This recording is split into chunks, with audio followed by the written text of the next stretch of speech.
Hey everybody, welcome back to Video Gamer. So, Teknoparrot series, the Unported playlist, where I take a look at my favorite unported arcade games of all time, and today we're playing Captain America and the Avengers by Data East.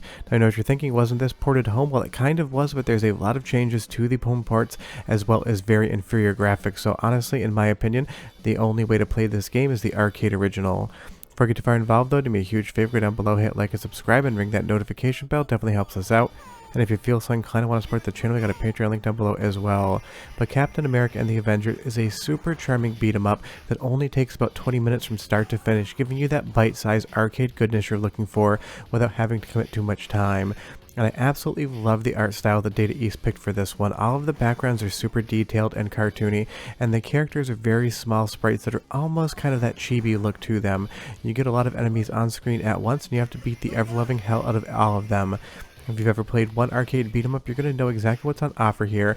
And while this doesn't rise to the A tier of arcade beat 'em ups, it's definitely in the firm middle B category, and that's good enough for me. And of course, if you're a fan of Captain America, Marvel, or any of the other characters in this game, you're probably going to get more out of it than I do, because while I love the game, honestly, superhero movies and comics were never my thing back in the day, nor are they my thing right now. But honestly, I do love a good arcade beat 'em up, especially one that is much better in the arcade than on a home console, so talking about this game is super easy. And it has a decent amount of story as well. The interesting thing is I would say this game isn't very difficult whatsoever. It's not really going to challenge you too hard. It's very fair, and if you're looking for your first beat 'em up 1cc, this would be a great place to start, because pretty much all of the bosses can have their life bar just taken down completely by a couple barrels thrown at them or a couple uses of Captain America's shield. Now, there are 4 playable characters in the game. I picked Captain America and just ran with it. And you will see that you get a little bit of story in between each level. It's just enough to tell you what's going on, but not too much to bog you down, just like an arcade story should. Just give you a little bit of the details and then move on from there. And I really do love that about this game. It doesn't waste your time whatsoever. You get in, you get out, you have some fun, and then you move on about your day.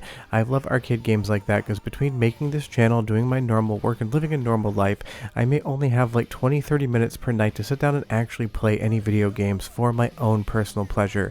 So being able to complete a game from start to finish in 20 minutes is definitely the length that I prefer in my arcade experiences lately. And just take a look at this background here with that parallax water and that 2D image background. It has such a fun effect. It's almost like a comic book is literally scrolling by the screen in real time. The artists at Data East could really do some fun things. Their games always look slightly different stylistically than every other arcade game maker on the market at that point in time. So they definitely can be a breath of fresh air. The other thing that this game does a great job of doing, and I always appreciate, is it actually mixes up the beat 'em up genre with a couple quote-unquote shmup levels.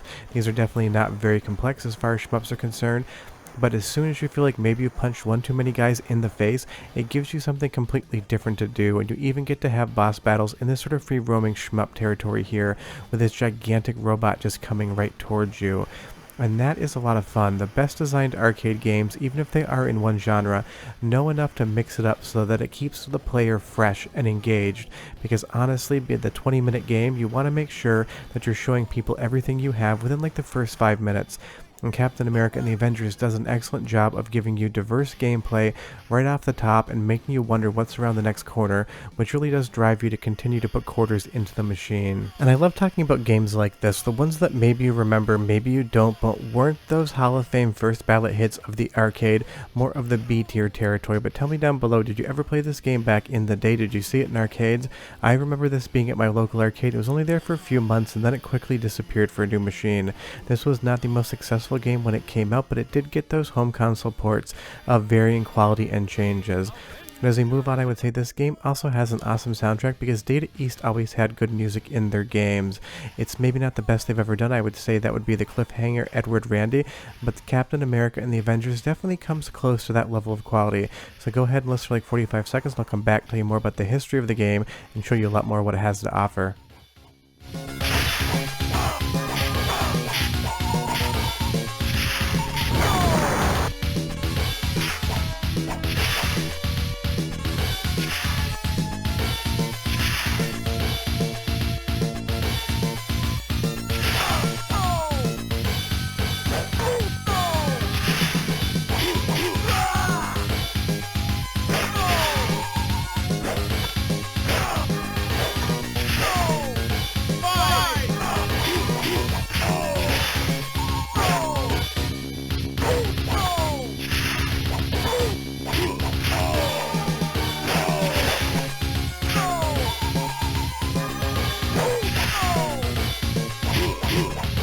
It's a fun soundtrack. Like I said, it's not the best thing Data East ever did, but it's definitely like that B+ tier. And as we jump into the water here, now we have an underwater shmup section a la something like In the Hunt. And that's why I really do love this game. It's got everything going on for it.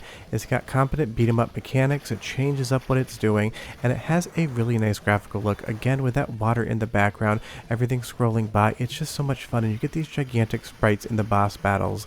I'm not sure why that's Mech Taco. It must be a mechanical taco, but it definitely looks more like a squid or an octopus to me. I don't know how that translation got a little bit mixed up, but you tell me down below what you think a mechanical taco would be like. Just try to keep it clean if you know what I mean. But honestly, again, this game is just one that I rarely if ever hear anybody mention, but I'm sure a lot of people remember it. If you Google any sort of best beat 'em ups of all time list, this is not going to show up on any of them, and I think it deserves more credit than it actually gets. Because this is a ton of fun, and of course you can bring a second player with you. It is an arcade game, and that's going to make it all the more fun. And this is just one of those games that I wish more people would play, and it checks all the boxes for me. It's got a great graphical style, it's got awesome music, it doesn't overstay its welcome. The only thing it's missing as far as a beat 'em up is concerned is there's no elevator level. And if you watch my channel, you know I insist if there's no elevator in a beat 'em up, it doesn't technically qualify as a beat 'em up. And since we do have shmup levels here, I guess that logic does adhere, because this is not just a pure beat 'em up game. And there's a ton of different mid-bosses as well until you get to the bigger boss towards the end of the level, and I do like that again. The minute you feel like maybe you've punched your 15th or 20th too many enemy, a boss battle is going to come in and it's going to give you something slightly different to do.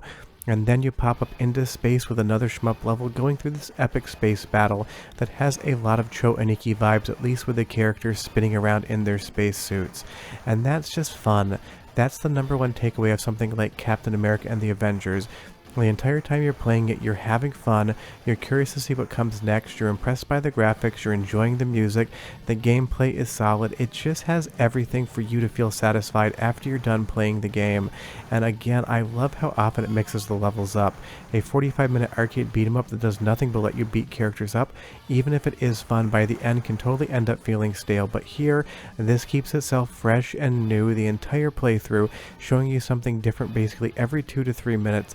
And that is just awesome. And I also love the scrolling here. You basically change directions on the screen and land back down onto the ground to continue the battle. It's just a fun, varied way to make a game, and that's when Data East was good. They could be incredibly good. Something like the Cliffhanger Edward Randy has that same sort of vibe where the gameplay changes up just enough to make it feel so refreshing, and I love that because there were so many different beat 'em ups on the arcade market back in the day. You had to do something slightly different to differentiate yourself. Well, one more taste of the music because I quite like this track. I'll be back in 30 seconds and we'll close the video out. But enjoy!